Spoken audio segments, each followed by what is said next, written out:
Welcome to വസ്ത്രയിൽ നിന്ന് ഒരു ക്ലാരിറ്റിക്ക് വേണ്ടിയിട്ട് ഒരു ചുരിദാർ മെറ്റീരിയൽ കാണിക്കാം കേട്ടോ. കഴിഞ്ഞ ദിവസം ഞാനൊരു ചുരിദാർ മെറ്റീരിയലിൻ്റെ വീഡിയോ ഇട്ടിട്ടുണ്ടായിരുന്നു. അപ്പോൾ അതിലിനി നമുക്ക് ബാക്കിയുള്ളത് ലക്നൗ ത്രെഡ് വർക്കിൻ്റെ ചുരിദാർ മെറ്റീരിയലാണ്. അപ്പോൾ അതിനൊരുപാട് എൻക്വയറീസ് വന്നു. വിഷു ആയതുകൊണ്ട് തന്നെ ഒരു വൈറ്റ് കളറിലാണ് അത് വരുന്നത്.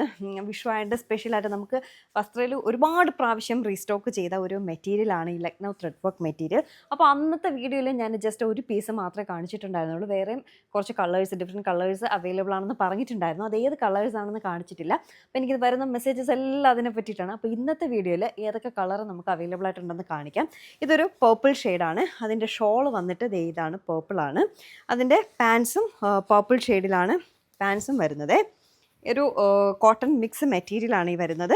അപ്പോൾ ഇതാണ് ഫസ്റ്റ് കളർ എന്ന് പറയുന്നത്, വൈറ്റിൽ പേർപ്പിൾ ലക്നൗ ത്രെഡ് വർക്ക് ആട്ടോ. ഇത് ത്രെഡ് വർക്കിലാണ് വരുന്നത്. ത്രെഡ് വർക്ക് മെറ്റീരിയലാണ്, ലക്നൗ ത്രെഡ് വർക്ക് ചുരിദാർ മെറ്റീരിയലാണ്. സെക്കൻഡ് വൺ എന്ന് പറയുന്നത് യെല്ലോ ആണ്. ഇതിൻ്റെ ഒരു പീസ് ഞാൻ ഇട്ടിട്ടുണ്ടായിരുന്നു, വീഡിയോസിലൊക്കെ നിങ്ങൾ കണ്ടിട്ടുണ്ടെന്ന് തോന്നുന്നു. അപ്പോൾ ഇതിൻ്റെ ഷോള് വന്നിട്ട് യെല്ലോ കളറും പാൻസ് വന്നിട്ട് യെല്ലോ ആണ്. അത് കഴിഞ്ഞ് ഒരു പിങ്ക് കളർ ആണ് വരുന്നത്. ഒരു അണിയൻ കളറാട്ടോ, പിങ്ക് അല്ല, അണിയൻ കളർ. അതിൻ്റെ ഷോളും വന്നിട്ട് അണിയൻ കളറാണ്. അതിൻ്റെ പാൻസും ഈ ഒരു കളറാണ്. അപ്പോൾ ഈ 3 ഷെയ്ഡ്സാണ് ഇനി നമുക്ക് Lucknow thread work material available ആയിട്ടുള്ളത്. ഡീറ്റെയിൽസ് അറിയണമെങ്കിൽ വാട്സപ്പിൽ വന്നാൽ മതി, ഞാൻ അവിടെ പറഞ്ഞു തരാം. താങ്ക്